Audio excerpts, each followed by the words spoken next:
Today I'm gonna show you 4 pitcher plugins I made to improve your kicks, your basses, your chords, and one that is usable universally. Let me show you. So the first pitcher plugin I got is called the knock. This one can be used to enhance your kicks. So for example, we have this kick. When we turn knock on, we can hear it enhances the transients very nicely. We can have a look what's happening in here. So this knock knob is used to adjust the amount of how much knock we add.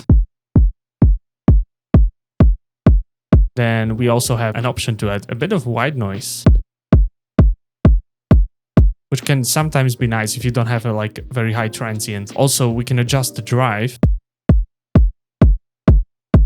And here we can change the frequency of where we add the transient. So what's happening under the hood? We have a few bands that are reacting to the envelope of the kick.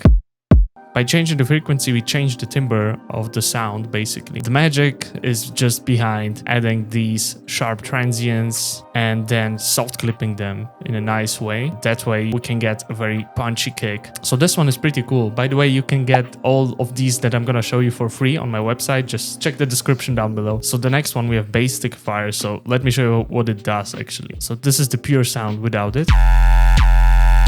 And with it, we can see we have the grid knob here. This is the main one. What it is actually doing, I'm splitting the bands into 3 bands and I'm trying to grid up the high end here. And how it's actually done, I'm basically routing the very low end of the sound to a frequency shifter, which in fact is not a frequency shifter, but a ring modulation. When you ring mod the sound with a very low bass as a sidechain input, you get a very gritty sound. I showed that actually in a previous video of mine. And I wanted to, make it universal. So you can just input any sound, any bass sound, and you will get nice grit. I also made a disperser just completely from FL Studio plugins. You can literally overdo it here more than the regular disperser from Kilohertz. So this one is very handy. So if you just want to gritten up your highs, add a bit of disperser, make it thick, this one is the way to go. The next one's called Colorizer. This one was a lot of work to do actually, because you have a lot of options here. And I wanted to be a bit creative, so we have some noise addition that follows the envelope of the sound. You can change the tone or how much it should follow.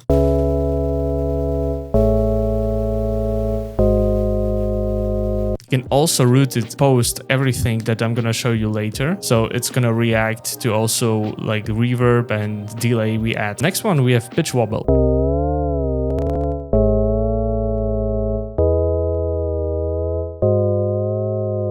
This one is nice if you want to have a retro sound on your chords. I like to use it a lot actually. Yeah, this one is straightforward. You just change the rate of how fast it should pitch up and down. And you can make it also a bit stereo over here. Next one, this one is my favorite one, is the smear one.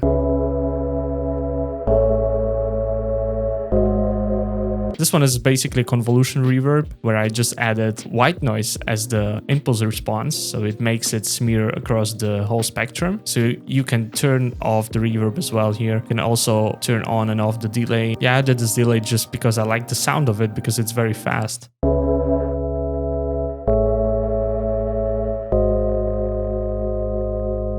And it also comes before the reverb, so it's gonna get smeared as well. You have the option to go 12 semitones up, which I very much like.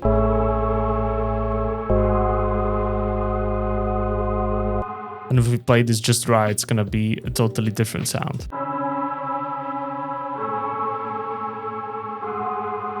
Then we have some distortion. This one is pretty straightforward.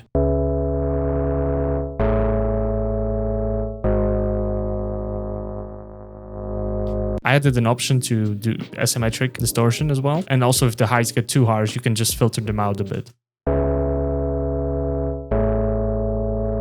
And it goes very nice with the smear one.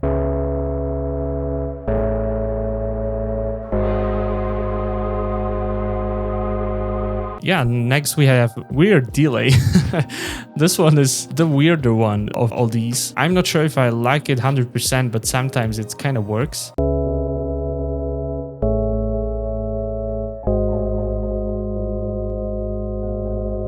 What it does actually, it randomly changes the time of the delay a bit, so it kind of pitches up and down sometimes. You can tune it, you can have the mod speed a bit shorter so it doesn't pitch up too much or pitch down too much. And also you can just set the tone, change the delay speed a bit if you need.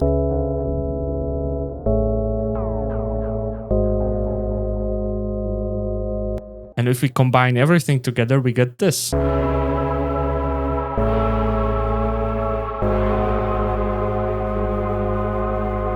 So the next one we have DropVerb. This one is more of a utility one. So what it does, you can add a lot of reverb here, change the decay of the reverb, turn down the dry signal, and you can OTT the reverb, which I've been doing a lot, but I didn't realize. And then I realized and made this, and it makes sense because if you use your reverb in drops, you kind of want it to be like squashed and hard. So you can do that here. So it's pretty straightforward. Then we have panning, which will pan the reverb left and right in a particular speed, which we set. This one is nice to, you know, to get some movement in your reverb. I always like to do that in drops, you know, even in breaks, you know, on sounds. And also we have tremolo, which does a similar thing, but it's not gonna change the panning, but the volume. So we get something like this if I play it in context.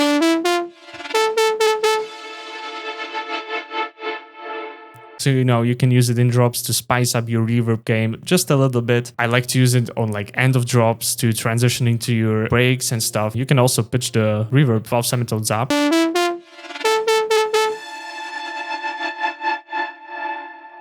which can also be cool to do in your drops as well. So if you want the Patcher plugins for totally free, just check the link in the description, go download them and let me know if you like them. This is like my first time making something like that, more technical. And yeah, I hope you find it useful in some way. Thank you guys for watching this video and see you in the next one. Ciao.